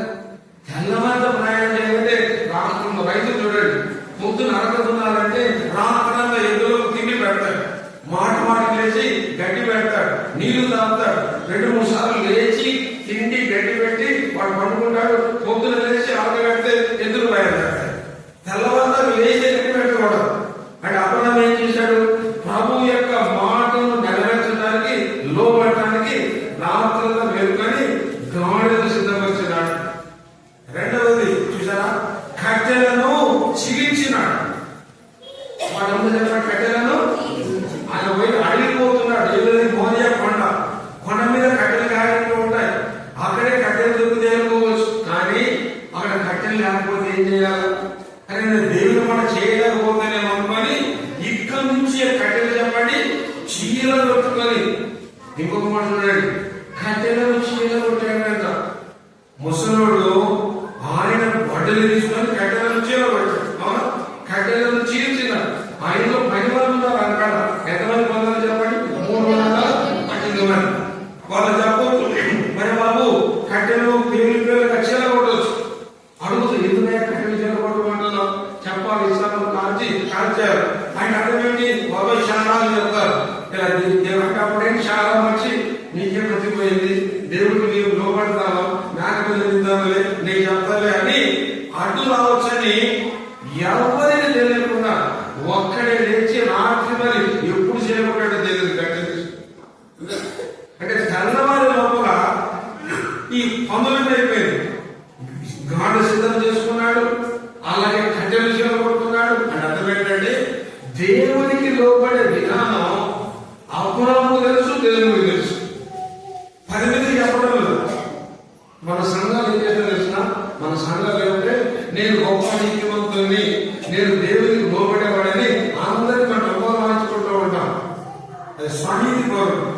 ఇక్కడ అబ్రహాము దేవుని యొక్క మాట విన్నాడు, షరతులు లేకుండా లోబడ్డాడు. ఎవరికి తెలియకుండా, ఎవరికి చెప్పకుండా గాడు ఆయన సిద్ధపడ్డాడు. గాడును సిద్ధపరిచినాడు, కట్టెలు చేయబెట్టాడు. తెల్లవారిన వెంటనే ఇద్దరు అన్ని వాళ్ళతో తీసుకొని వెళ్ళిపోతా ఉన్నాడు. అంటే ఏంటంటే అబ్రహాము అంత గొప్పగా దీవించబడ్డాడు. కారణం ఏంటంటే అబ్రహాము జీవితంలో చెప్పాడు, ఎవరి మాటలు లోబడ్డాడు? దేవుని మాటలు లోబడ్డాడు. నాకు సమయం లేదు కానీ దేవుని మాటలు లోబడుతున్నావా? దేవుని యొక్క మాటకి కొడగడబడి మన సంఘస్థులందరూ లోబడితే ఇలా ఉన్నది ఈ యొక్క సంఘ వ్యాఖ్యలు. ఒక మాట చెప్తాను, రక్షణ పొందిన బిడ్డలందరూ మలాకి గ్రంథం లేదు చదువుతున్నాడు. మొదటి రోజుల గ్రంథం 15వ అధ్యాయం, మొదటి రోజుల గ్రంథం 15:4 చదవడం. దావీదు తీయుడైన ఊరియా సంగతి యందు తప్ప తన జీవిత దినములన్నీ యెహోవా దృష్టికి యథార్థముగా నడుచుకొనుచు యెహోవా అతనికి ఇచ్చిన ఆజ్ఞలలో దేని విషయమందు తప్పిపోకుండెను. ఒక్క విషయంలో దావీదు ఫెయిల్ అయినాడు, మిగతా ఏది కూడా నాకు చెప్పండి ఫెయిల్ అవ్వలేదు. ఎవరు చెప్పండి? బత్షెబ సంగతి. అంటే 100 ప్రశ్నలు ఉంటే దావీదు ఒక్క ప్రశ్న ఫెయిల్ అయినాడు, 99 పాస్ అయినాడు. అంటే దేవుడు ఇచ్చిన ఆజ్ఞలు అన్ని దావీదు పాస్ అయ్యాడు, ఒక్కటి ఫెయిల్ అయినాడు. రివర్స్ లో అనుకుందాం. సహోదరి దావీదు ఒక్కటి తప్పిపోయాడు, 99 ఆజ్ఞలు పాటించినాడు. కనీసం వాళ్ళ జీవితంలో ఒక్కడైనా పాటిస్తున్నాము. విశ్వాసిగా బెత్షెబ సంఘ విశ్వాసులుగా నీవు నేను ప్రభు సంతోషవర్ధులుగా చేయాలంటే ఏం చేయాలి చెప్పండి? ఆయన ఆజ్ఞలను ఏం చేయాలి? నెరవేర్చాలా పడకూడదా? నెరవేర్చాలి. చదువుకున్నాం అన్నమాట. నెరవేరిస్తే వచ్చే మరొక ఆశీర్వాదం ఏంటో చదువుకున్నామండి. ద్వితీయోపదేశకాండం చదవండి 28:1 త్వరగా. ద్వితీయోపదేశకాండం 28:1. నీ దేవుడైన యెహోవా మాట నీ యొక్క యెహోవా దేవుని యొక్క మాట శ్రద్ధగా విని శ్రద్ధగా విని నేను మీకు ఆజ్ఞాపించుచున్న ఆ. ఆయన ఆజ్ఞలన్నిటిని అనుసరించి నడుచుకుని ఆజ్ఞలను అనుసరించి నడుచుకుంటే నీ దేవుడైన యెహోవా నీ దేవుడైన యెహోవా భూమి మీద ఉన్న సమస్త జనముల కంటే ఆ. నిన్ను హెచ్చించును. చూడు, నీవు హెచ్చించబడాలంటే, ఘనపరచబడాలంటే, వర్ధిల్లాలంటే, అభివృద్ధి పొందాలంటే ఏం చెప్పండి? ఆయన మాటలు ఏం చేయాలి చెప్పండి? ఏం మాటలు ఏం చేయాలంట? గ్రహించుకున్నాను. నీవు నేను లోకంలో ఉన్నప్పుడు దేవుని మాటని ఈ లోకంలో వర్ధిల్లాలన్నా, ఆశీర్వదించబడాలన్నా, విస్తరింపబడాలన్నా, క్షేమంగా ఉండాలన్నా ఏం చేయాలి చెప్పండి? దేవుని యొక్క మాటలు శ్రద్ధగా వినాలి, వాటిని గ్రహించాలి, అనుసరించాలి. ఎంత అనుసరిస్తున్నావో నాకు తెలియదు. అనుసరిస్తున్నావా, పాటిస్తున్నావా, లోపడుతున్నావా? ఎవరు ఒకరిద్దరు కాదు, ప్రతి ఒక్కరూ రక్షించబడాలి, ప్రభు సంతోషం కలిగించాలి. రెండవది, రక్షణ పొందిన మనం అందరం దేవుని యొక్క ఆజ్ఞలను గైకొనాలి, పాటించాలి, లోబడాలి, నెరవేర్చాలి. ఎలా నెరవేర్చాలి? షరతులు లేకుండా నెరవేర్చాలి, ఆలస్యం చేయకుండా లోబడాలి, సంతోషంగా చేయాలి. అబ్రహాము సంతోషంగా చేశాడు, వ్యక్తిగతంగా చేశాడు, ప్రభు నమ్మకంగా లోబడ్డాడు. నీవు నేను సంతోషానందంతో ఆలస్యం చేయకుండా దేవుని యొక్క వాక్యాన్ని అనుసరించు వారమైతే ఈ లోకంలో దిగున్న దేవుడు దీవించేవాడుగా ఉంటాడు. చదువుకున్నారండి. ద్వితీయోపదేశకాండం 30:16 నీవు బ్రతికి విస్తరించినట్లుగా నీవు బ్రతికి విస్తరించున్నట్టుగా నీ దేవుడైన యెహోవాను ప్రేమించి నీ యెహోవాను ప్రేమించి ఆయన మార్గమునందు నడుచుకొని ఆయన మార్గమును నడుచుకొని ఆయన ఆజ్ఞలను కట్టడలను ఆయన ఆజ్ఞలు కట్టడలను విధులను ఆచరించుమని నీవు బ్రతికి విస్తరించాలంటే, బ్రతికి విస్తరించాలి అంటే నీవు నేను బహుగా దీవించబడాలి. చక్కగా ఉంది. ఈ లోకంలో బ్రతకాలి, క్షేమంగా ఉండాలి, నెమ్మదిగా ఉండాలి, విస్తరించబడాలి, పని చేయడం బొమ్మగా ఉండాలంటే దేవుని యొక్క మాటలు వినాలి, వాటిని అనుసరించాలి. చక్కగా ఉన్నాయి. ఆయన సంతోషం కలిగించే వారుగా ఉంటాం, ఈ లోకంలో హెచ్చించబడే వారుగా ఉంటాం, అలాగే బ్రతికిన వారుగా ఉంటాం, విస్తరించే వారుగా ఉంటాం, పని చేయడం బొమ్మగా ఉంటాం. ఈ మూడు రావాలంటే దేవుని యొక్క వాక్యాన్ని విని మనము గైకొంటే మన ప్రభు యొక్క ఏం కలిగించేవాడుగా ఉంటాం? సంతోషం కలిగించేవాడుగా ఉంటాం. అర్థమైంది ఆయన. ప్రభు సంతోషం కలిగిస్తే నీవు నేను సంతోషంగా ఉంటాం, ఫలిస్తాం, దీవించబడతాం, విసరించబడతాం, హెచ్చిస్తాడు దేవుడు. దేవుని వాక్యం అనుసరించకపోతే శాపం రస్తున్నాం. ఇంకో మాట చదువుకుంటారండి. మలాఖీ గ్రంథం మాట చెప్తూ నేను ముందుకు ముగిస్తాను. మలాఖీ గ్రంథం 3వ అధ్యాయం చదవండి. 8వ వచనం. మలాఖీ 3:8. మానవుడు దేవుని యొద్ద దొంగిలిన అయితే మీరు నా యొద్ద దొంగిలితిరి. అయితే మీరు నా యొద్ద దొంగిలితిరి. దేని విషయంలో మేము నీ యొద్ద దొంగిలితిమని మీరందరూ 10వ భాగమును ప్రతిష్ఠాపనలను ఇయ్యక దొంగిలితిరి. ఈ జనులందరూ నా యొద్ద దొంగిలిచినేన్నారు. దొంగిలించినన్నారు. మీరు శాపగ్రస్తులై మీరు శాపగ్రస్త 15 సెక్షన్లు నా మందిరంలో ఆహారం ఉండునట్లు 10వ భాగం అంతయు మీరు నా మందిరపు నిధిలోనికి తీసుకొని రండి. ఇది ఒక ఆజ్ఞ. ప్రభువు సంతోషం కలిగించాలి. మనం అందరం ఏం చేయాలి చెప్పండి? ఆ ఆజ్ఞలు చెప్పడం. పాటించాలా పాటించకూడదా? ఇక్కడ ఏం ఆజ్ఞ చెప్పండి? దేవునికి ఏమి చేయాలంటే దేవునికి ఏమి చేయాలండి? దేవుడు మనకిచ్చే ప్రతి దానిలో దేవుని భాగం దేవునికి ఇవ్వాలి. ఇప్పుడు 10 టమాటాలు అయిన 10 టమాటాలు పడదు. దేవునికి ఏం చేయాలి? 1 టమాటా పంపించాలి. 100 మునక్కాయలు కాస్తే దేవునికి ఏం చేయాలి? 10 మునక్కాయలు వేయాలి. నెలవారి పెన్షన్ 4,000 వస్తుంది. నీకు అందరికి దేవునికి ఎంత ఇవ్వాలి? 400 ఇవ్వాలి. అక్కడ నువ్వు ఇచ్చిన విషయం మీద దీవించబడతావు, హెచ్చించబడతావు, ఆశీర్వదించబడతావు. దేవుని భాగం దేవునికి ఇవ్వని వాళ్ళందరూ దొంగలు, శాపగ్రస్తులు.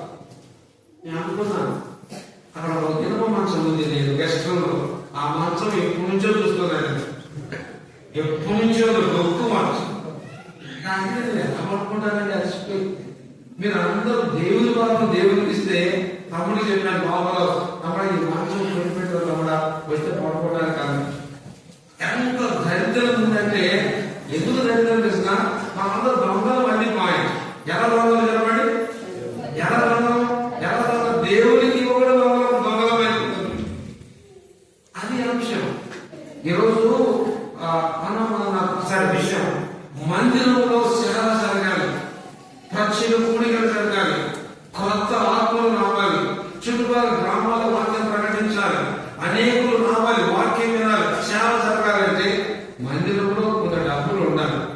మందిరంలో డబ్బులు మీరు అంటే రక్షణ పొందిన వ్యక్తి దేవుని యొక్క భాగం ఎవరిగా చెప్పండి?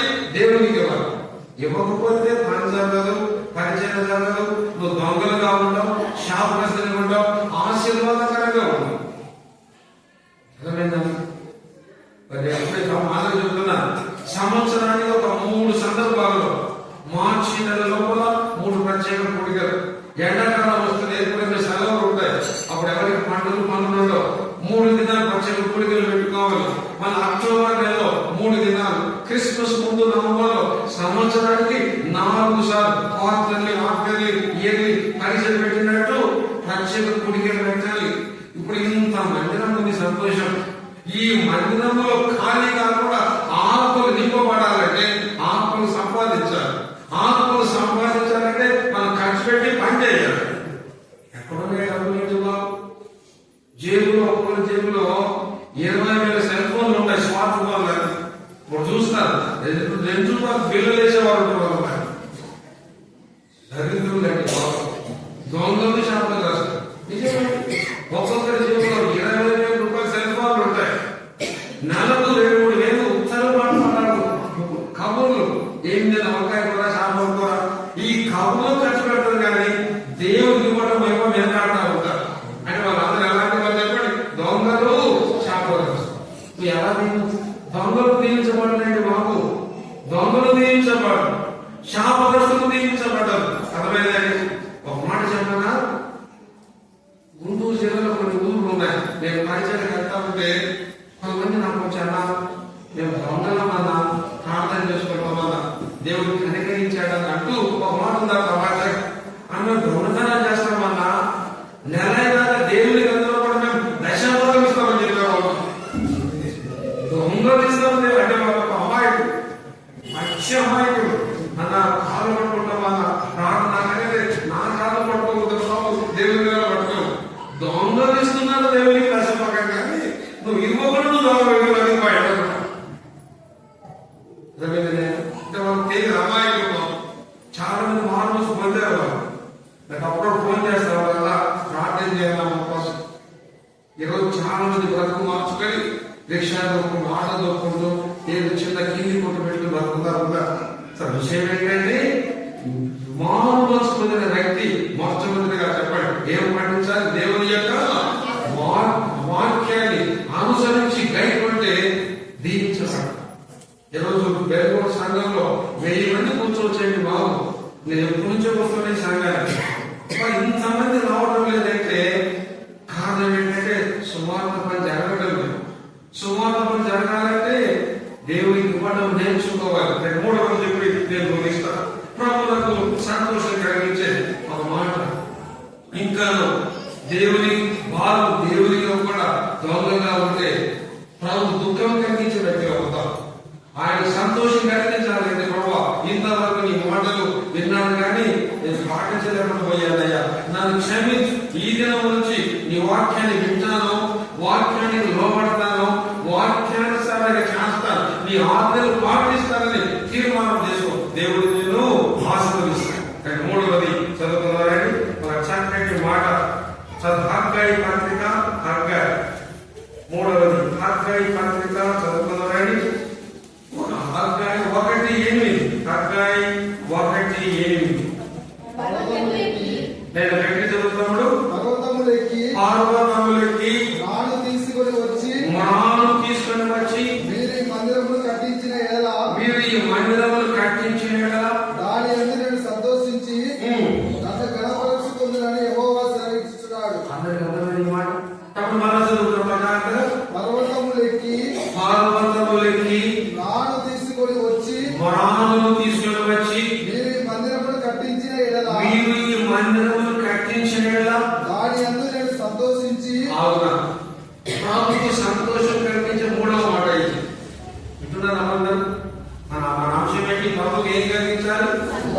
సంతోషం కలిగిస్తే పరలోకానికి వెళ్తాం, లేకపోతే నరకానికి వెళ్తాం. సంతోషం కలిగించే మొదటి మాట ఏం చెప్పండి? ఒక వ్యక్తి మారు మనసు పొందాలి. రెండవది ఏం చెప్పండి? ఆజ్ఞలు ఏం చెప్పండి? పాటించాలి. మూడవది ప్రభువుకు సంతోషం కలిగించాలంటే ఏం చేయాలి చెప్పండి? దీన్ని బట్టి మనదలు పర్వతములెక్కి పర్వతములెక్కి రాను తీసుకొని వచ్చి రాములు తీసుకొని వచ్చి మీరు ఈ మందిరమును కట్టించిన ఎడల మీరు ఈ మందిరములు కట్టించిన ఎడల వారి యందు నేను సంతోషించి రైట్. అర్థమైందా? ఇప్పుడు దేవునికి మనం సంతోషం కలిగించాలంటే చదివిన ఈ మాటను బట్టి మనందరూ ఏం పని చేయాలి చెప్పండి? ఇప్పుడు మందిరాన్ని కట్టాలా, కట్టించడం పూజ చేయాలా? ఏదో చేస్తావు, కట్టడానికి కదా పూజలు కూర్చోకూడదు. అర్థమైందా? పర్వతములెక్కి రాములు తెచ్చి మీరు ఈ మందిరము కట్టించినట్లయితే యెహోవా నేను దాని యందు సంతోషిస్తాను. మనం ప్రభువు సంతోషం అంటే అర్థం ఏంటంటే సంతోషం కలిగించడానికి ఎన్ని మార్గాలు. తెలుగు పరీక్ష పాస్ కావాలంటే వాడు ఉంటాయి క్వశ్చన్లు 5 రాయలు ఉంటారు, ఏదైనా రాసి పాస్ అవుతారు. ఒకటే ఇచ్చి పాస్ అవ్వమని చెప్పవచ్చు. అర్థమైందండి? మనందరం బాగా తింటాం కదా, కాలం పచ్చడి తింటే కొంచెం సంతోషం, పెరుగు తింటే సంతోషం, చాలా అన్ని కలిసి ఆనందం ఎక్కువైనట్టు సంతోషానికి పాయింట్ అన్నమాట. నువ్వు మారు మనసు పొందితే ప్రభు సంతోషంగా ఉంటాడు, ఆజ్ఞలు పాటిస్తే ఆయన సంతోషంగా ఉంటాడు. మూడవది పర్వతములెక్కి ఏం కావాలో చెప్పండి? రాములు తెచ్చి మందిరములు కట్టిస్తే నీవు ఆయన ఆమెకు సంతోషం కలిగించే వాళ్ళగా ఉంటావు. ఈ మధ్యాహ్నం బేసిన మందిరం, చక్కటి మందిరం కట్టబడింది. ఈ కట్టబడిన మందిరంలో ప్రభువును కనపరచాలి, ప్రభువును స్తుతించాలి, ఆత్మను సమకూర్చాలి. నీవు నేను ప్రభువులకు మందిరం కట్టాలి, మందిరం కట్టాలి. సమయం నాకు లేదు కానీ 4 రకాల మందిరాలు కట్టాలి. మనం అందరం 4 రకాల మందిరం. నీ వ్యక్తిగత జీవితం దేవునికి మందిరం కావాలి, నీ ఇల్లు దేవునికి మందిరం కావాలి. మూడవది ఆత్మీయమైన మందిరం కట్టాలి. 4వది భౌతికమైన మందిరం కట్టాలి. నీ వ్యక్తిగత జీవితంలో నీ హృదయం దేవునికి ఏం కావాలి? మందిరం కావాలి. నీ హృదయంలో ప్రభువును చేర్చుకుంటే ఆయన వచ్చి నివసిస్తాడు. రెండవది నీ ఇంటిలోని ప్రభు వస్తాడు. మూడవది ఆత్మీయ మందిరం. 4వది భౌతిక మందిరం. మందిరం కట్టాలి. మనందరం మందిరం కట్టే పనిలో అందరికీ పని ఉందండి బాబు. మందిరం కట్టాలి. ఏమన్నాడు? పర్వతములకి రాములు తెచ్చి మందిరం కట్టాలి. మందిరం కట్టాలంటే పర్వతం ఎక్కాలి. పర్వతములు ఎక్కేది నల్లమల పండగ మంది కాదు, మన చుట్టూ ఉన్న ప్రాంతాల దగ్గరికి వెళ్ళి మనుషులను సమకూర్చుకోవాలి. పర్వతములకి ఏం కావాలంట? తెచ్చి ఏం చేయాలి? మందిరం కట్టాలంటే మాను తేవాలి. మాను తేవాలి అంటే వారికి పండలు ఎక్కాలి. అంటే అర్థమేంటి? వేశ్య సంఘంలో ఇంకా మస్తు మంది కూర్చోవచ్చు. ఈ ఖాళీ స్థలం నింపబడాలంటే ఆత్మను తీసుకురావాలి. ఆత్మను కావాలంటే అడవిలోకి వెళ్ళినట్టు మన చుట్టుపక్కల ప్రాంతాలు చాలా ఉన్నాయి. అర్థమైందండి? అన్న తమ్ముడు చెప్పాడు కారు కొన్నాడని. వ్యాను కొనడం మంచిదే. అలాగే వ్యాను పొందిన మనం వ్యాను ఉన్నా వ్యాను లేకున్నా మనం ఏం చేయాలంటే చుట్టుపక్కల ప్రాంతాలకు వెళ్ళి నశించుచున్న ఆత్మలకు దేవుని యొక్క వాక్యాన్ని బోధించాలి, వారి కోసం ప్రార్థన చేయాలి, దేవుని ప్రేమను చూపాలి, వాక్యాన్ని బోధించాలి. రెండవది వారిని ప్రేమించాలి, వారి కోసం ప్రార్థన చేయాలి. అప్పుడే ఆత్మలు మందిరానికి వస్తాయి. మందిరానికి ఆత్మ రావాలంటే 3 తప్పలు చేయాలి. ఏంటి? మొదటిది లేదా వారి కోసం ముందు ప్రార్థన చేయాలి. దేవా, మా ఊరు చుట్టుపక్కల సుమారు 10 పల్లెలు ఉన్నాయి. అర్థమైందండి? ఆ పల్లెలో ఉన్న ప్రతి వ్యక్తికి రక్షణ కలిగించాలి, వారి కోసం ప్రార్థన చేయాలి. ప్రార్థన చేయాలంటే నీ ఇంట్లో ప్రార్థన చేయి, కుటుంబంలో ప్రార్థన చేయి, మందిరం వచ్చి నువ్వు ప్రార్థన చేయాలి. అప్పుడు ప్రార్థన శక్తి ఉంటుంది. ప్రార్థన చేసి దేవుడి వల్ల మాట్లాడి వారి బ్రతుకులు బాగుతారు. ప్రార్థన చేయాలి. ప్రార్థించే సంఘంతో కలవాలి. ప్రార్థన గుంపుగా ఉండాలి. సంఘంలో కలిసి ప్రార్థన చేస్తే దేవుడు ఆత్మలు ఇస్తాడు. రెండవది వారిని ప్రేమించాలి, వారిని మాట్లాడాలి, పరామర్శించాలి, ఆదరించాలి.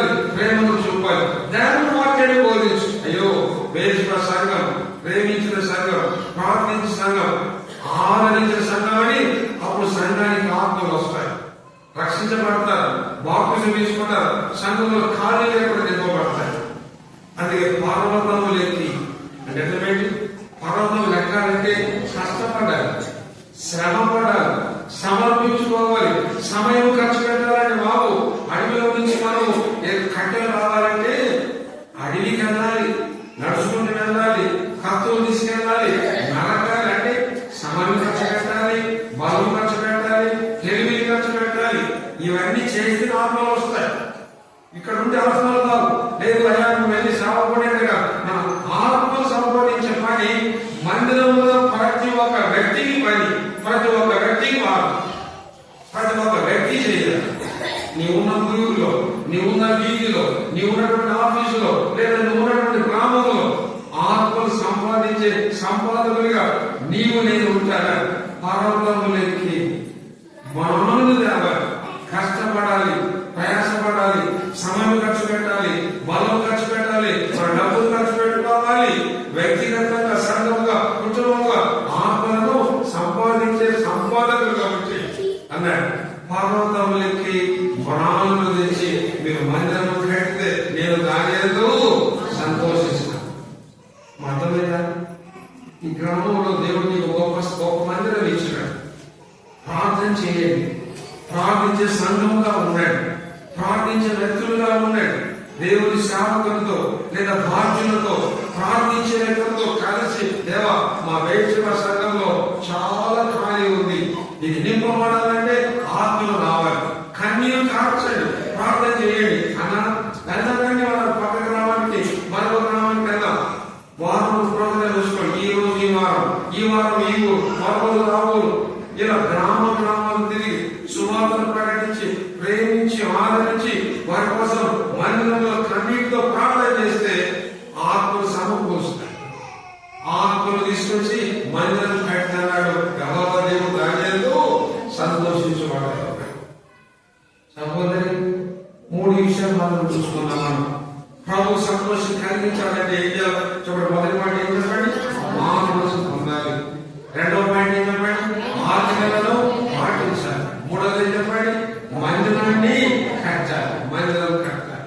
కదా ఇంకొక మాట చెప్పి నేను ముగిస్తాను. ఇంకొక చిన్న మాట, సమయం అయిపోతుంది, చాలాసేపు తీసుకున్నా. కానీ చదువుతున్నా, నీవు నేను ప్రభువును సంతోషం కలిగించాలని కానీ చదువుతున్నా. చక్కటి మాట ఉంది. సామెతలు గ్రంథము 18:15. సామెతలు 15:8. భక్తిహీనులు అర్పించే బలులు యెహోవాకు హేయములు. యథార్థవంతుల ప్రార్థన, యథార్థవంతుల యొక్క ప్రార్థన ఆయనకు ఆనందకరము. ఇక మళ్ళా చదువునైనా భక్తిహీనులు అర్పించు బలులు యెహోవాకు హేయములు. యథార్థవంతుల ప్రార్థన, యథార్థవంతుల యొక్క ప్రార్థన ఆయనకు ఆనందకరము. 4వ పాయింట్ చెప్పడం. ఎవరి ప్రార్థన ఆనందకరంగా ఉన్నాయో యథార్థవంతుల ప్రార్థన అంటే మనం లోకంలో ఎలాంటి వాళ్ళ జీవితాలు చెప్పండి? యథార్థవంతులుగా జీవించాలి. యథార్థవంతులు అంటే మోసము లేనివారు, కపటము లేనివారు, అబద్ధము లేనివారు, నటించనివారు. యథార్థమైన జీవితం.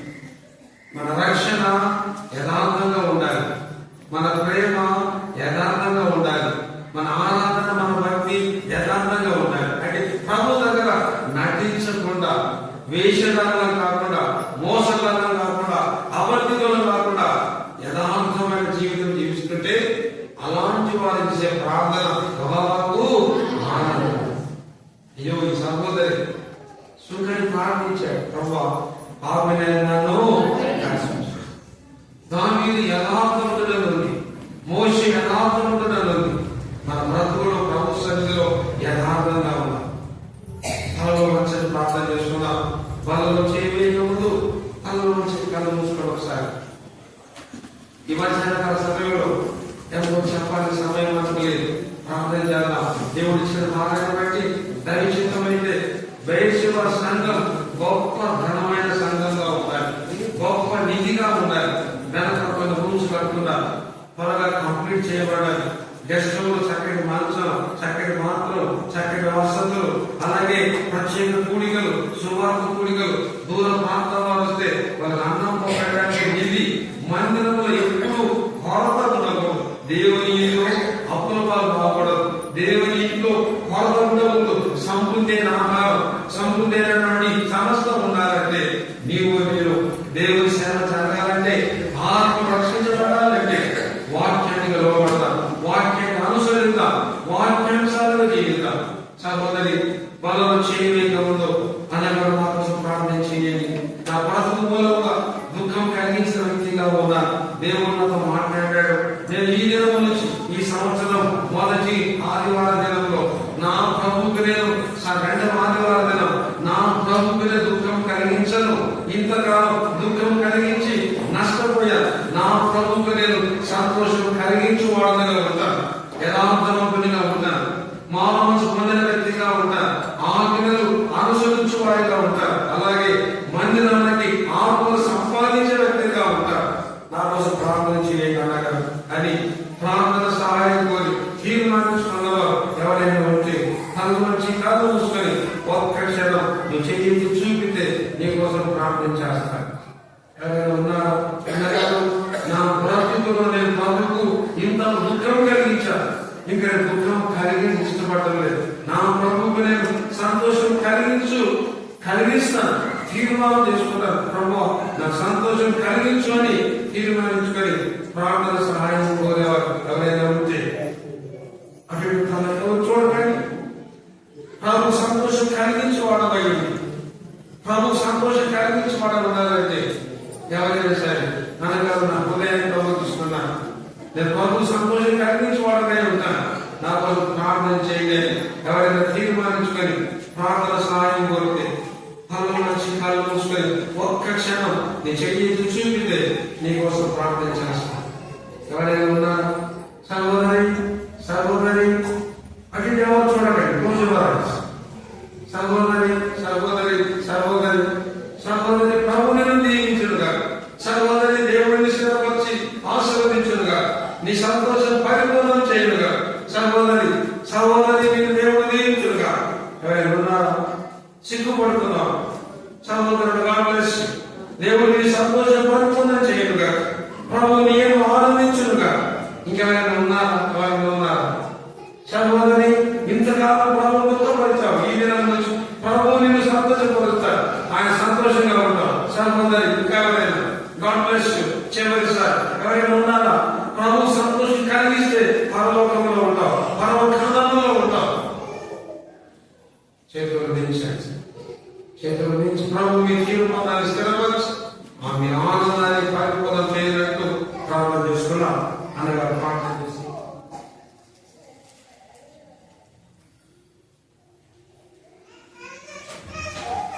వాక్యాన్ని విన్నాం.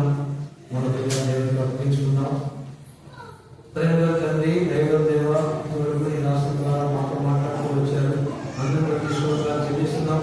నిన్న వారందరి హృదయాలు వైపు తిప్పబడ్డాయని నమ్ముతున్నాం. మా దేవ ఎక్కడ తిప్పపోయారో వారికి తెలియజేశారు, మాకు తెలియజేశారు. అందరూ బట్టి స్తోత్రాలు చెల్లిస్తున్నాం. మా దేవ ఈ యొక్క దేశ ప్రార్థన మందిరం యానివర్సరీలో మీరు మాకు అందించిన మీ సత్యవాక్కులను బట్టి స్తోత్రాలు చెల్లిస్తున్నాం.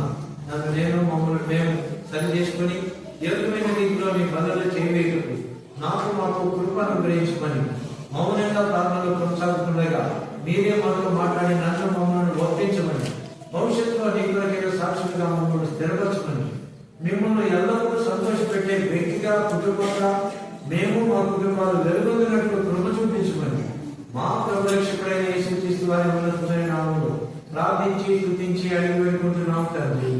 ఆమేన్. అలాగే మమ్మల్ని ప్రార్థనలో కొనసాగండి.